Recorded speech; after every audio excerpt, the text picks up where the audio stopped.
Shalom Bapak Ibu Saudara-saudari yang saya kasih dalam Tuhan Yesus Kristus. Sabda Sadik pada hari ini berbicara mengenai Roh Kudus. Teks terambil dari Yoel pasal 2 ayat 28 sampai dengan 29. Kemudian daripada itu akan terjadi bahwa aku akan mencurahkan rohku ke atas semua manusia. Maka anak-anakmu laki-laki dan perempuan akan bernubuat. Orang-orangmu yang tua akan mendapat mimpi. Teruna-terunamu akan mendapat penglihatan-penglihatan. Juga ke atas hamba-hambamu laki-laki dan perempuan akan kucurahkan rohku pada hari-hari itu. Sebelumnya di dalam perjanjian lama, roh Tuhan hanya turun ke atas orang-orang tertentu pada waktu khusus. Misalnya Nabi sering menerima Roh Kudus ketika mereka akan berbicara atas nama Tuhan, ketika mereka menyampaikan pesan Tuhan. Dari teks yang kita baca, Yoel adalah salah satu nabi yang dipilih Tuhan untuk menyampaikan pesan Tuhan kepada umatnya. Dia memberitakan pesan pertobatan kepada umat Tuhan yang tidak taat. Umat Tuhan yang bertobat dan berbalik kepadanya akan dipulihkan dan diperbaharui oleh Tuhan. Bagaimana Tuhan memulihkan umatnya? Tuhan memberikan janji, yaitu janji tentang pencurahan rohnya. Di dalam ayat 28, Tuhan berjanji akan mencurahkan rohnya kepada semua orang. Ini adalah pesan Tuhan yang luar biasa. Karena yang menerima roh Tuhan bukan hanya para nabi, imam atau raja, tetapi semua orang. Jadi tidak ada hierarki. Kemudian roh Tuhan juga akan dicurahkan kepada laki-laki dan perempuan. Ini adalah anugerah Tuhan yang mulia. Karena nabi sebagian besar adalah laki-laki. Imam dan raja-raja hanya laki-laki saja. Jadi hanya sedikit perempuan yang menerima roh Tuhan di dalam perjanjian lama. Dan kalau semua perempuan menerima Roh Kudus, bukankah ini adalah anugerah yang mulia yang Tuhan berikan kepada perempuan? Kemudian dikatakan juga roh Tuhan akan dicurahkan kepada hamba-hamba atau pelayan-pelayan.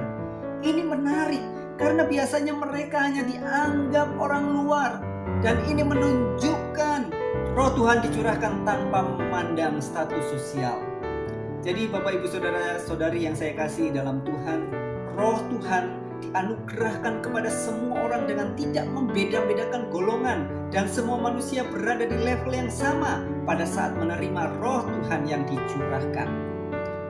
Roh Kudus adalah karunia Tuhan bagi semua manusia untuk membawa pembaharuan rohani bagi umatnya. Roh Kudus sudah dicurahkan bagi orang percaya pada hari Pentakosta dalam Kisah Para Rasul pasal yang kedua. Petrus mengatakan, bertobatlah dan berilah dirimu dibaptis dalam nama Tuhan Yesus Kristus dan kamu akan menerima karunia Roh Kudus. Pertobatan secara harfiah berbalik dari dosa kepada anaknya Yesus Kristus. Percayalah kepada Yesus Kristus dan Anda akan menerima karunia Roh Kudus. Roh Kudus dicurahkan bagi semua orang percaya supaya mereka menjadi saksi-saksi Kristus yang penuh kuasa. Dalam Kisah Para Rasul 1 ayat yang ke-8, tetapi kamu akan menerima kuasa kalau Roh Kudus turun ke atas kamu, dan kamu akan menjadi saksiku di Yerusalem dan di seluruh Yudea dan Samaria dan sampai ke ujung bumi. Apa yang terjadi pada hari Pentakosta bukanlah akhir dari pekerjaan Roh Kudus.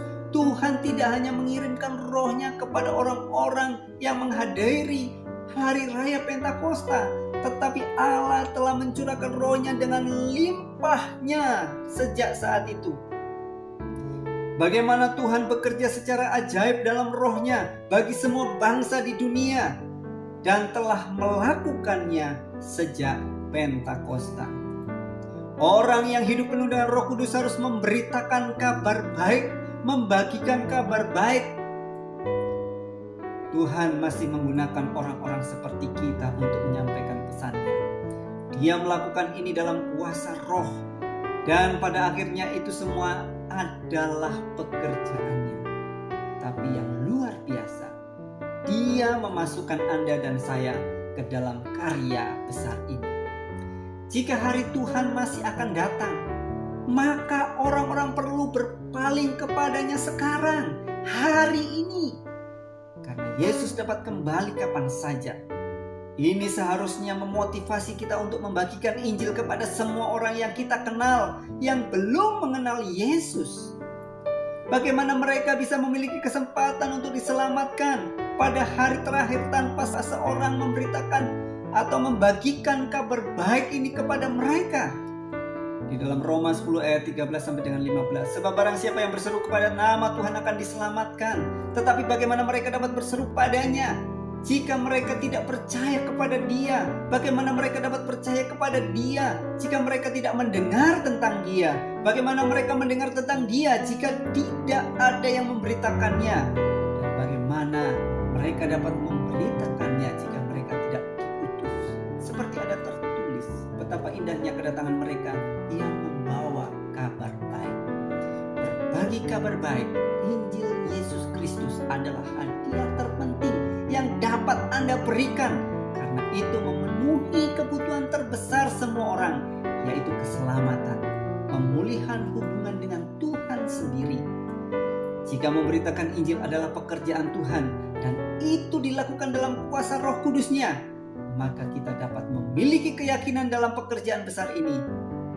Ya, itu sulit, tetapi itu adalah pekerjaan Tuhan, di mana Dia ingin semua orang percaya terlibat. Hiduplah penuh dengan Roh Kudus dan beritakanlah Injil dengan penuh kuasa. Tuhan Yesus memberkati. Amin.